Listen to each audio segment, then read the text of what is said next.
by me and you're donating $10 to finding a cure for breast cancer research.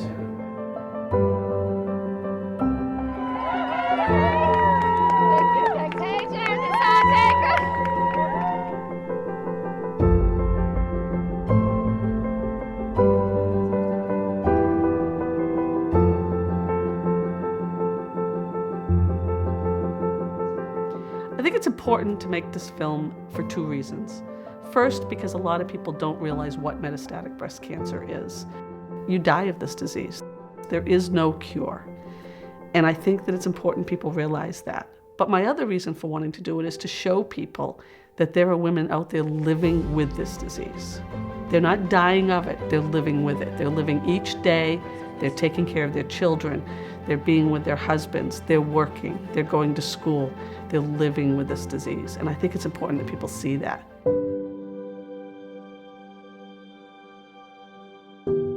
My first diagnosis was in 2009. I actually found a lump on my breast myself, and I was diagnosed with stage 1 breast cancer.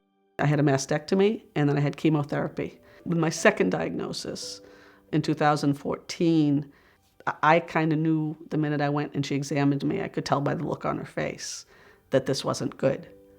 I just knew. I looked up at her, and in my mind, I was saying, this is not going to be a good day. End of October, beginning November 2014, I had a first appointment with a brand new OBGYN. And he said, everything's always been fine. I said, yes. He said, well, would you ever get an early mammogram? Because I just feel your left side feels funny, and for peace of mind, it would make me feel better. I said, sure. So the next week I did a mammogram. And that doctor asked me if I would stay and do an ultrasound. And she said, you know what? I just can't put my thumb on it. For peace of mind, I want to have you stay and do biopsies now. So we did several biopsies on a Friday evening. And that Monday evening, she subsequently called and said that I had cancer, breast cancer, that I was positive, and that she suggested that I see a particular surgeon she recommended. And so a week later, after a week of tests, I met with the surgeon, oncologist, and radiologist. She said, I have your results, and what I need to tell you is you actually have stage 4 cancer. Your cancer has spread to your bones, and you're not a candidate for surgery, chemo, or radiation at this point. We need to get your cancer to stop growing. It was a routine mammogram that detected my breast cancer. I was asked to come in for a second mammogram. And immediately after that second mammogram, I was directed to a room for an ultrasound and a biopsy. The radiologist told me on the spot while I was having the biopsy that what she saw appeared to be cancer. I got a phone call the next day confirming that it was invasive ductal carcinoma. At first, they didn't know it was metastatic. They thought maybe they would be able to surgically remove the tumor. But by the next day, they had realized that the cancer had already spread because the blood test came back. So my oncologist informed me that it was metastatic breast cancer and that surgery would not be helpful for me at that point, that what they needed was to address the systemic issues. So I had the CAT scan that determined that I had cancer also in the bones on the next Monday, and on the next Tuesday I started with chemo. So I was first diagnosed with breast cancer in July of 2009. I went into the Faulkner Hospital for my annual mammo, thinking that I was going to go home, the same day and have time to run some errands before picking up my kids from camp. And instead, I was called back several times for additional views, and finally they asked me to come back for an ultrasound and biopsy. And I went home with an ice pack in my bra instead of just driving, straight home. 48 hours later, I got the phone call that I definitely had cancer and had to go in the next day for an MRI. The following week, I just spent the entire week meeting with the doctors who would become my team at Dana-Farber. The radiation oncologist, the oncology surgeon, and the oncology nurse, the oncologist, and it was then that I was told that it was definitely more extensive than they thought, and that they couldn't get away with a lumpectomy because of the margins, and that it was most likely an advanced breast cancer. My initial diagnosis was what they call a stage 3 invasive, so I had a fairly large tumor. They found actually a stage 0 breast cancer behind the new breast cancer diagnosis, and then I had positive lymph nodes as well, so it's what they would call a stage 3 invasive breast cancer. So after my initial year of treatments, I was on a 10-year medication plan. I was, doing well, going about my life. And then on the 5th anniversary of my breast cancer diagnosis, I was diagnosed with invasive stage 3 thyroid cancer. So that kind of added to the to the new challenges that I had. So I had surgery for that, followed by radioactive iodine. But, despite that, I still remained very positive. And a few months later, I started to have the hip pain that would later lead to my metastatic recurrence diagnosis.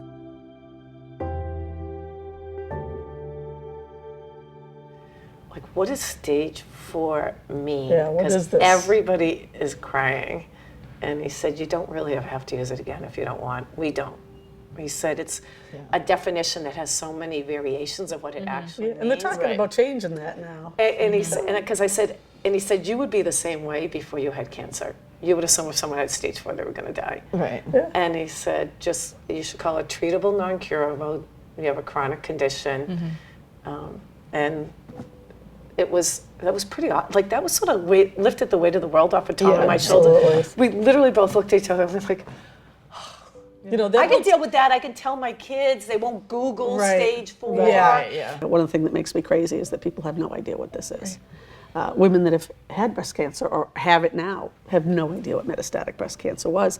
Like, what did it mean to you to hear stage 4? I figured I was going to be dead the next week. There's some patients who want to know everything. They ask for numbers and, very detailed information about therapies, whereas other patients really just want they want you to tell them the plan. They don't want to be involved in the decision-making process, and I think a lot of that comes from knowing the patient. I don't know if it's because I grew up with a father as a doctor as well, that I've put my trust in my doctor and my medical team. And I think for me, that was really important because I know what I would have done, which is I would have Googled it. And I would have looked at all of the potential things that are pretty scary. I think you just have to be listening, you have to be guided by what people are asking. I think it's particularly helpful, though, that if somebody asks you a question, you answer it honestly. You don't say, well, everything's going to be fine, when you know it's not going to be fine. It all happened so quickly. I think only about 6% or so of cases are de novo, metastatic breast cancer from the outset of recognition. So I had a lot of learning to do. She talked about how people can live a good quality of life and for long periods of time with the disease, given good treatments that are available now. I get at least once a month someone saying, so you're in remission, so your cancer's gone, and it's a hard thing to answer because I'm not there to spend an hour explaining metastatic breast cancer. What I've learned over the past year is that approximately 30% of patients who have an earlier stage breast cancer diagnosis will go on to have a metastatic recurrence, whether it's 2 years after their initial diagnosis, 5 years, 10 years, sometimes 20 years out. So, I think it's important for people to know that you can have a recurrence diagnosis that laid out. I've been fortunate to attend some conferences where I've met patients that have been living, 5, 10, 15, 20 years with metastatic breast cancer. And for me, I thought that was, really important to meet these patients that are living longer. I never realized how high the percentages were of reoccurrence to be metastatic or even de novo. I never knew it. No one ever told me. I had no clue. And whenever you bump into somebody who says, I'm a survivor, and they're walking the walks and they're wearing the pink ribbons and stuff, and it's really hard because there's a part of me that wants to say to them, because they don't know either. They have no idea. The majority of people have no idea that there's a 30% chance that guess what? You could be where I am. And it's so easy, like in the beginning, to get kind of wrapped up in that it's a big pink party and you're going to be a survivor and this and that, and then you learn the statistics that you have a chance of getting a recurrence, and it's scary to learn that. So were you just completely unaware that there could be a 30% chance? No, I was never told that. Or maybe I should have done more research. But my point is, and it's funny because I've talked to a lot of different doctors about this, and I have said to them, don't you think you owe us to tell us that? I said, if I went into the hospital and I had a heart attack, and when you were done with my treatment, I said to you, so doctor, what's the chances of me having another heart attack? You'd probably say, well, you have a family history, you have a 30% blockage, whatever. Yeah. You would have no issue talking to me about this. But when somebody says to you, what are the chances of this coming back? No one wants to talk about it. And as a woman, I believe that should be our choice to know that. There are some women I know probably wouldn't want to know, and I have all the respect in the world for them. But as my kind of personality, when I was done with that treatment the first time, I believe there should be a sit down and someone should be saying to you, so how much do you want to know about your future?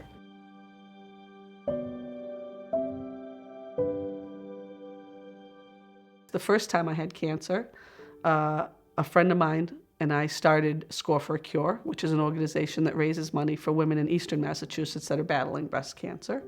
The other thing that I'm really involved in is I'm an Ella ambassador for the Elephant Sanctuary in Tennessee. So I go around to New England states, organizations all over this area.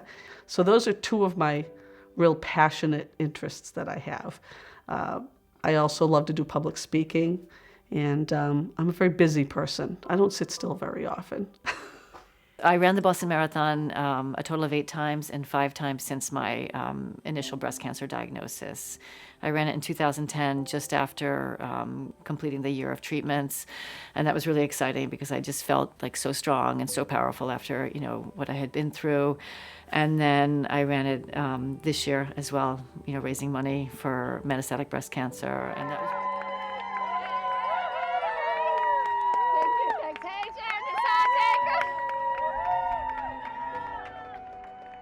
My favorite fundraising event that I'm doing personally is the PanMass Challenge. And my youngest son, being the only one that was living at home when I got cancer, insisted he was riding. And he and I rode, and it was awesome. It was such a magical experience. I think I'm an optimist, so I kept thinking, oh, I'm almost back to my full energy, but I really wasn't for a long time. But now, a year and a half later, I really am. It's just wonderful to be able to do a full day of work and go out and see friends and go on a long walk. I started learning new things again. I'm swimming, learning new strokes even. I just recently learned how to do the butterfly. I'm a realist. I know at some point things will change again and may change in the other direction, but you can really thrive. I think the best complementary therapy, integrative therapy, is living your life. Exercise is good. It makes people feel better. It's an antidepressant in and of itself. I think it is important to make sure that we tell our patients that they should live their lives through this process. There's so many emotions that come with the diagnosis of metastatic disease. Sometimes there's anger, it's not fair that they have to live with this. And sometimes I see patients who let that anger kind of eat them up and not let them live happily. And you see other extremes of patients who somehow, despite all the therapies they go through, are managing to live healthy lives and not let that sort of frustration with having this disease play a role. How they do that is honestly amazing. And I think our job as physicians is to allow them to do that, to be there to support them so that they can live their lives and let patients feel that you're there for them.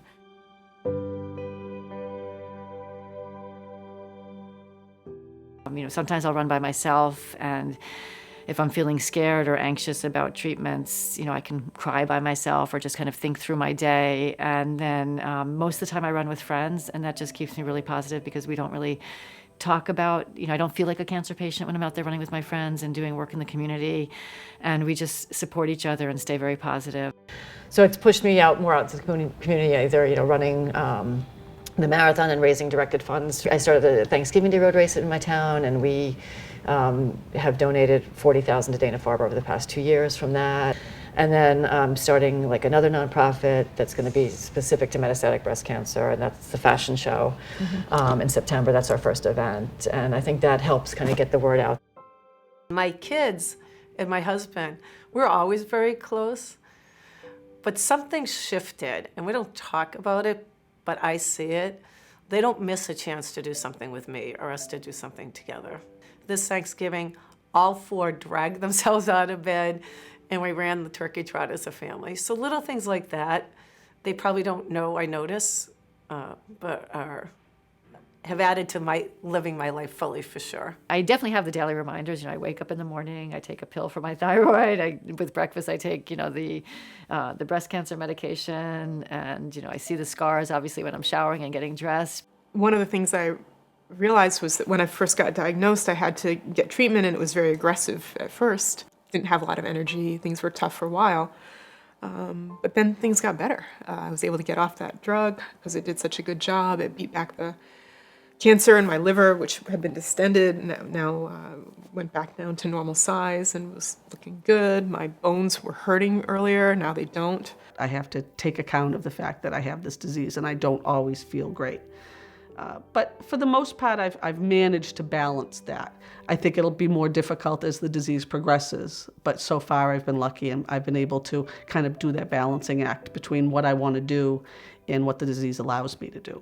I thought, okay, this is what I have to do. I have to realize that now I'm living with metastatic breast cancer, and I really want to focus on the living and do as much as possible in the community for myself, and kind of educating people about, what it's like to, live with stage 4 cancer, because unless you're going through some, very kind of heavy-duty chemotherapy treatments, most patients look normal. If I walk down the street, people don't think that I have, they couldn't even imagine that I had stage 4 cancer, and they don't understand what it's like to kind of be in treatment for the rest of your life, to have, the treatments, the blood work, the scans, and, what all of that entails as far as even, from a physical level, just the fatigue of the treatments, and then from an emotional level. So I try to, also educate my friends and encourage them to ask questions and to not be afraid to talk to me about my treatments and what it's like for me to be a patient and to go through this.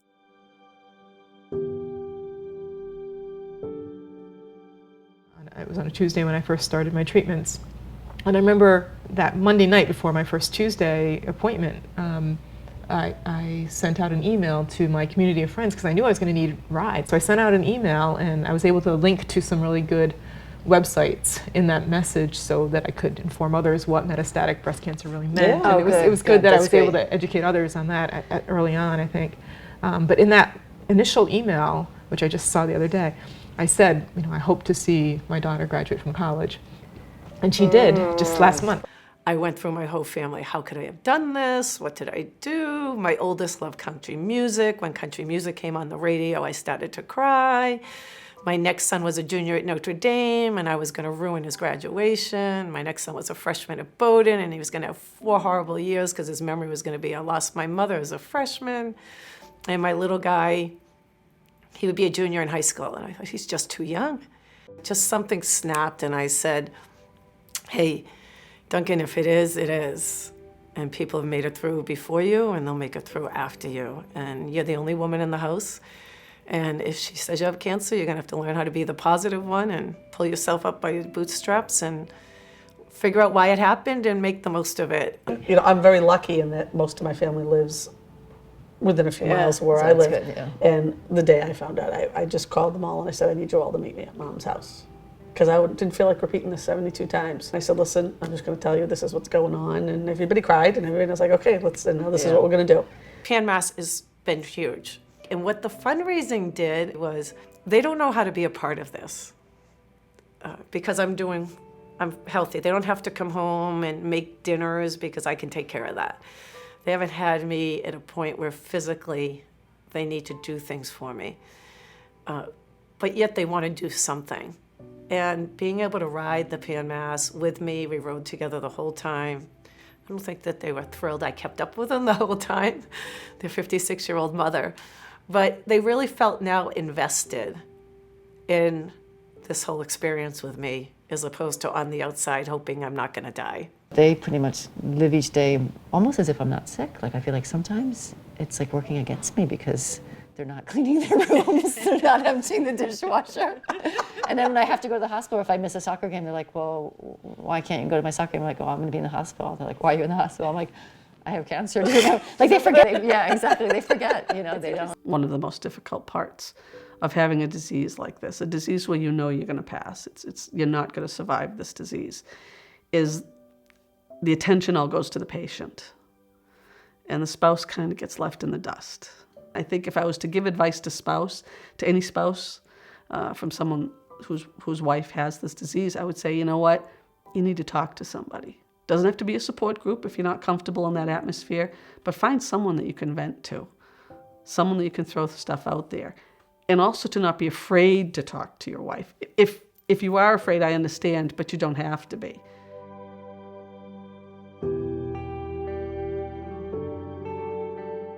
I think I would tell them to surround themselves with positive people and just really,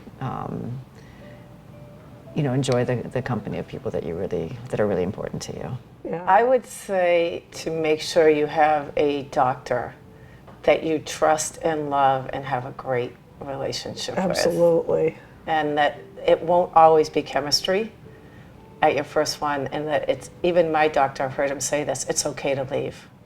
I think I would tell them to just hope for the best, and be prepared, do what your doctor says, but to know that things can really get significantly better, and you can really regain and feel much healthier again.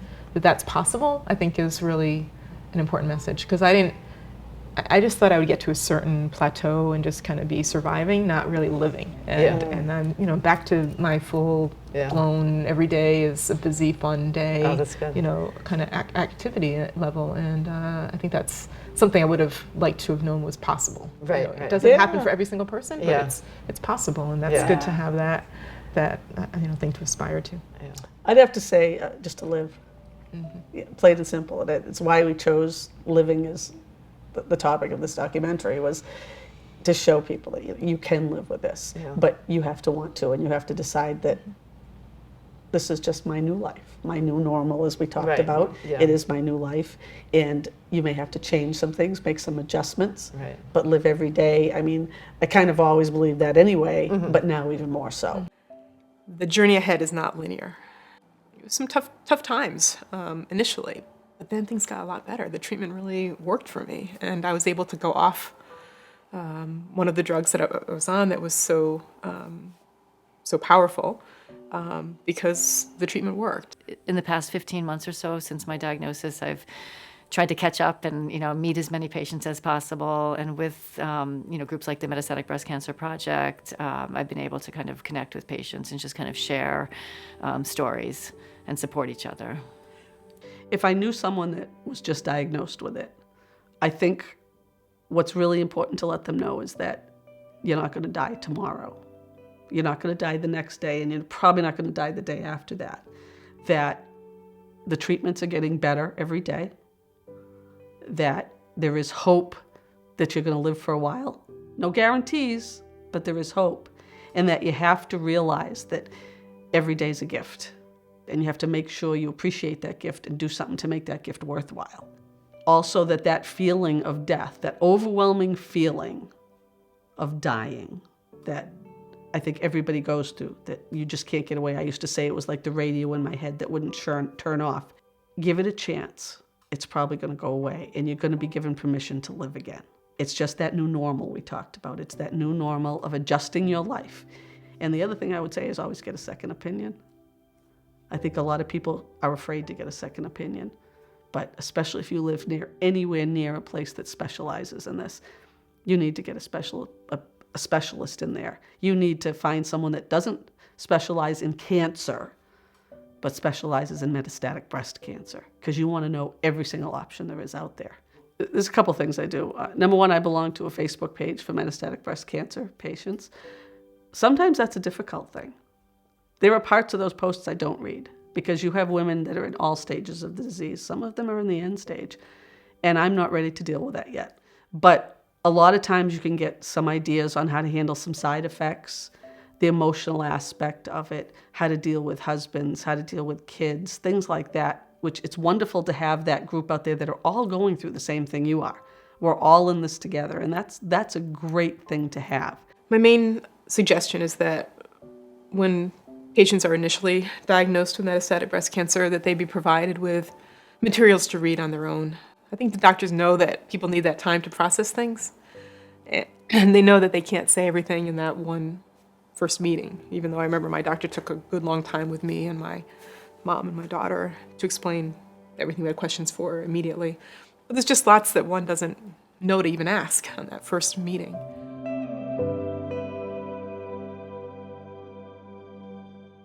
We call ourselves metavivers. We know we're not going to survive. The fact that we're living with, an incurable disease probably makes us more acutely aware of our mortality. But I think, like you also, for me, I think what's, and I don't really like the expression when people say, oh, cancer is a gift. Like, I don't think it's a gift, right? I would never wish that on anyone as a gift. But what you do with that diagnosis, like you with the PANMAS and with the UFOS and everything, it can open up a whole new world for you. Like, 'cause I feel like I always tell people, don't wait to do your bucket list. Yeah. And if there's any advice I could give to somebody that has this, that you're allowed to mourn, but you can't allow yourself to mourn 24/7. Right. Because you still have to live. I think if you weren't afraid at times or worried at times, it wouldn't be healthy or normal. I have had my share of bad days, but the key is to be able to move on from them and say, okay. Yeah. And appreciate the good days all the more, right? Absolutely. I think I've always appreciated the good days, but I think all the more, I'm just like sees every day. And I think like you said, I feel like a lot of people are like, I'm too busy for this, I'm too busy for that. No such thing. Well, I finally, I find myself always organizing like a lunch date or this or that because I just don't want to use it as an excuse. Yeah. I'm too busy for this. Yeah. So.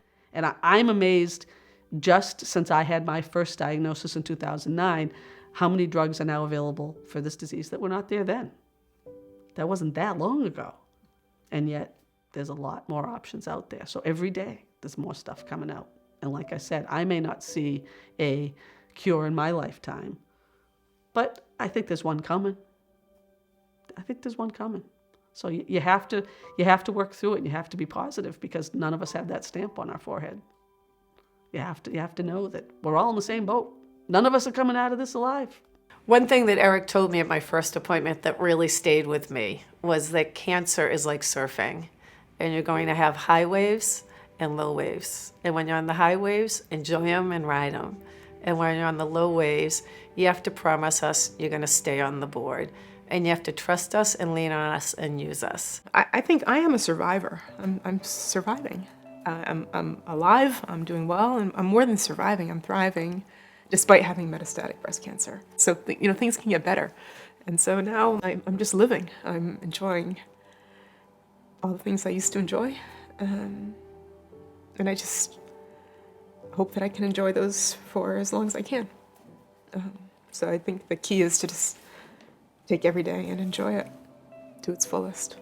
So I just, try and focus on staying positive and, being very hopeful for new treatments and also just remaining very busy in the community and with my family.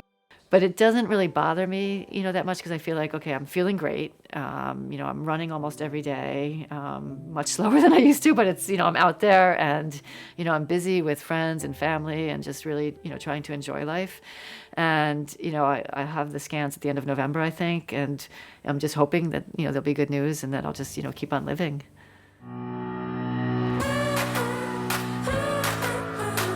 Have to go rock the red carpet. We're going in and Mingling girl! what I'm talking about.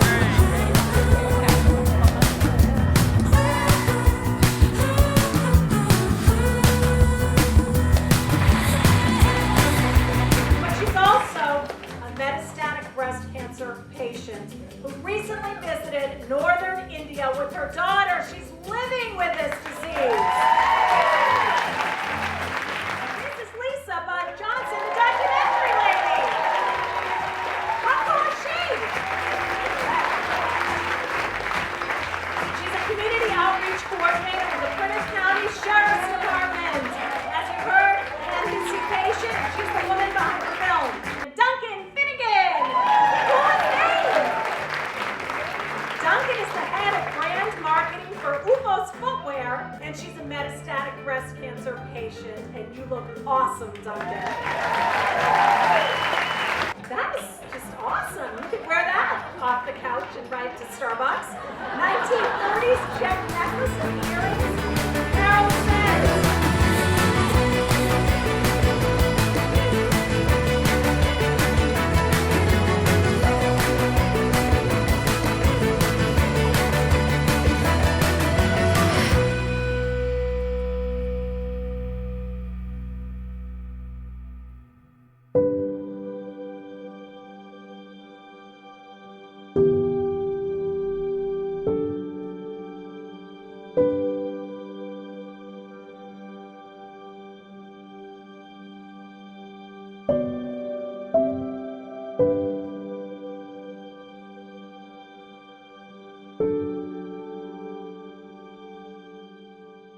Yeah, so since September of last year, it's been, like, I would say, a pretty good year overall, very busy, with lots of kind of fun adventures with friends, although, in cancer land, it's been kind of slight progression here and there with some new findings on scans, and then my tumor marker started to rise again, and showed some progression in my chest area and my lymph nodes, the thoracic area. So I started a new treatment a week ago, and then while out training for the New York City Marathon, I had a fall, unrelated to the cancer. I was transitioning from grass to the sidewalk, and my foot got caught in the curb, and spent 3 hours in the ER, and had an incidental finding in the ER of brain lesions. So that was, a big shock because I'm asymptomatic. I feel, pretty good otherwise, tired maybe from the treatments, but otherwise, pretty healthy. This week I spent a couple hours in the hospital yesterday for some MRIs. I'll go in today to do the mapping and to get the mask made, and then the day after the fashion show I'll start whole brain radiation. So I'm a little bit anxious about that. This past year has been rough because I changed treatments 4 times. So that's, and you are very nervous and anxious every time you have to change treatments because you wonder how long this one is going to last, and then you have to get used to the side effects of that treatment. And I have to say I've been fortunate with the side effects. I haven't been, too overwhelmed by them. But it is nice knowing that there are so many options in the pipeline. And I think that's why, the research is so important, because it's finding, not necessarily a cure. I honestly don't think there'll be a cure in my lifetime, but at least better treatment options that will allow us to, live, a somewhat normal and healthy life. So my goal is to be at 500,000 by the end of the year. And I think we'll get there. I think it's been really exciting to see the community come together and support, both the fashion show and the turkey trot, and also the efforts that I ran the marathon again this year in the crazy weather with my daughter and husband by my side. And with the marathon alone, we raised $87,000. So it's really exciting to, hopefully I'll be able to benefit from those funds raised, but, if not, future generations of metastatic patients will, be able to take advantage of advances made with research from those funds that are raised. I still feel good, and I overall, I think despite all of this bad news, I've had a great year. I ran 2 half marathons in New York City with friends. I went on a family vacation to Switzerland with my family. So I still feel like with this, new, very aggressive treatment and hopefully a better systemic treatment, I'll be doing well, and I'll be back to model at the fashion show next year.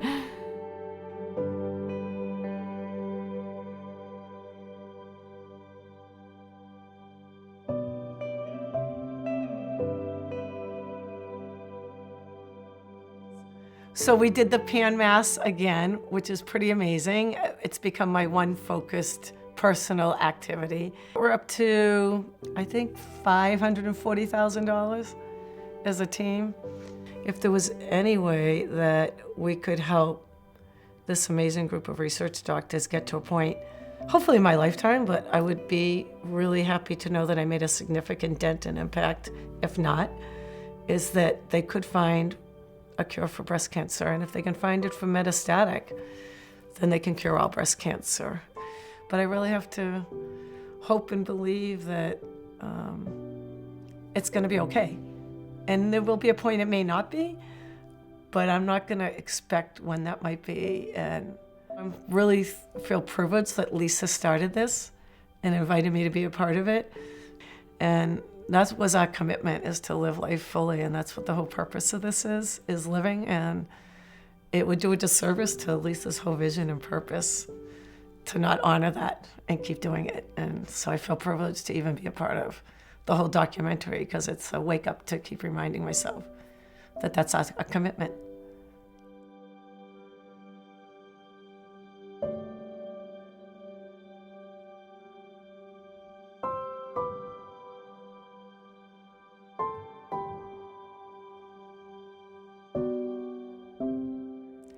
Yeah, so this last year, as you said, was one full of highs and lows. Since my original diagnosis, which was a little over 3 years ago, 3 years and 3 months ago, I had that one first semester of being on medical leave, and then I was able to teach for 5 semesters. But this academic year I won't be back in the classroom because of the cancer having spread to the brain. And I needed whole brain radiation because I have about 20 tumors in the brain. And so it's too many for them to go and try to pinpoint, so they have to do the whole brain. But the cool thing is that things worked, and so the radiation was successful in shrinking the tumors in my brain. We did a follow-up MRI at the end of July, and that showed a great reduction in the size of many tumors. And so then I thought, all right, I'm feeling much better again. I've got my balance, and I'm just going to do some fun trips. New Zealand was a place that I'd wanted to go since I was, well, Australia and New Zealand, since I was 15 years old. So in January, when my daughter didn't yet have a job, a full-time job, I said, hey, let's take advantage of this opportunity. And in terms of my philosophy of life, it's not really changed much. I've always tried to make the most of every single day, do something that makes a difference to somebody else. I've got 17 paintings that are on my list of paintings that I want to make for friends. I've been making paintings for the last year and a half. It's been terrific working on this film with Lisa and Carol and Duncan. Such positive people who are all, as I am, trying to educate people about metastatic breast cancer and advocate and fundraise and inspire others. It's been an honor.